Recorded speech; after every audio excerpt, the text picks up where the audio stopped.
في يوم من الأيام كان غرابا جائعا يطير في الأرجاء باحثا عن رزقه، فوجد قطعة جبن ملقاة على الأرض فانشرح صدره كثيرا، لذلك قال في نفسه: يا لها من قطعة جبن كبيرة صفراء، يبدو أنها لذيذة وشهية جدا، سأكلها وأشبع.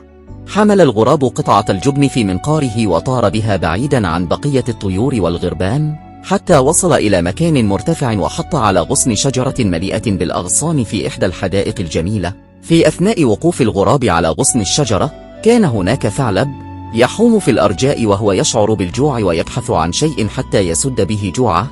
رأى الثعلب الغراب من بعيد على غصن الشجرة وفي فمه قطعة جبن صفراء. قرر أن يعمل الحيلة كي يأخذها من فم الغراب، فهو يعرف أن الغراب ليس غبيا كي يطير نحوه، ولن يطير حتى لو طلب منه. مر الثعلب بالقرب منه ونادى عليه: أيها الغراب، ها أنا صديقك الثعلب، ألا تراني؟ إنني في الأسفل. أيها الغراب، ألا تسمعني؟ نظر الغراب إلى الأسفل ووجد الثعلب ينادي عليه، فرد عليه قائلا: نعم أنا أسمعك، ما الأمر؟ هل حدث شيء؟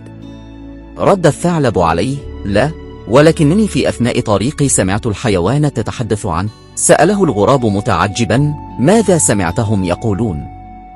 رد الثعلب عليه قائلا: إنهم يذكرونك بالخير ويثنون عليك، يقولون إنك صاحب صوت جميل وتستطيع الغناء وأنت واقف على غصن الشجرة بصوت مرتفع وجميل. أعجب الغراب بكلام الثعلب، فأصبح ينظر إلى الثعلب مفتخرا ومعجبا بكلامه. طلب الثعلب من الغراب أن يسمعه صوته ويغني له، فوافق الغراب على طلب الثعلب، ثم راح يفكر ماذا سيغني له. وما أن قرر الغراب الغناء حتى سقطت قطعة الجبن الصفراء من فمه نحو الأسفل وهوت في فم الثعلب، وانشغل الغراب في الغناء ثم تفاجأ بسقوط الجبن من فمه. نظر الغراب إلى الأسفل فرأى الثعلب يضحك عليه وفر بقطعة الجبن بعيدا والتهمها، واستلذ بها على نظر الغراب وهو سعيد بما فعل. حينها علم الغراب بخدعة الثعلب فبكى حزنا على ضياع قطعة الجبن منه وبات جائعا، وبدلا من أن يغني طربا وفرحا غنى حزنا وحسرة. العبرة من القصة أن الغراب يعلمنا أن لا نثق بالآخرين من أول وهلة، وأن نحافظ على جهدنا ولا نعطيه لأحد لا يستحقه.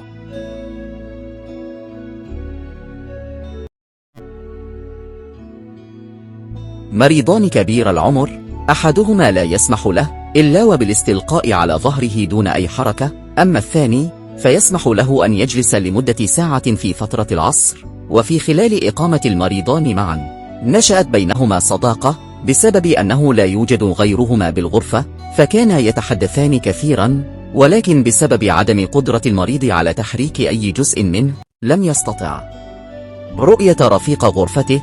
كان المريض المسموح له بالجلوس لمدة ساعة، سريره بجوار النافذة، فكان يقوم بناء على طلب المريض المستلقي بوصف المنظر في الخارج عندما يجلس، فكان يخبره أن المكان بالخارج عبارة عن حديقة بها بحيرة يسبح فيها البط، أما الأطفال فيلعبون في الماء، كما أنه يوجد رجل يكتري المراكب، أما السماء فزقتها تأخذ الأنفاس.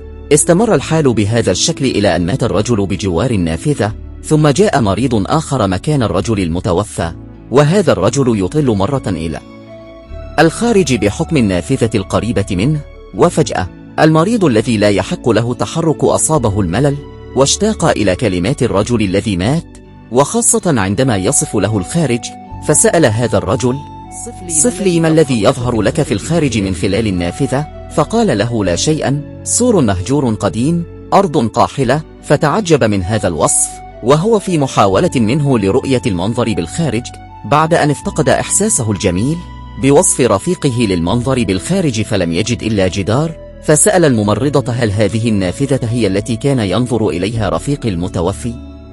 فقالت: نعم. فبدا على الرجل التعجب، فسألته الممرضة ما به، فأخبرها كيف كان رفيقه يصف له المنظر من النافذة المجاورة له. وهنا انتقل التعجب من الرجل إلى الممرضة التي أطلقت مفاجأتها، حيث أخبرت الرجل بأن رفيقه في الغرفة كان رجل أعمى. قصة مبكية في الحقيقة. أين نجد هؤلاء في زماننا؟ أين نحن من هؤلاء؟ قف مع نفسك وتأمل، هل فعلت مثل هذا في حياتك؟ كن أنت مصدرا للسعادة للناس. تعش ذكراك أكثر من عمرك،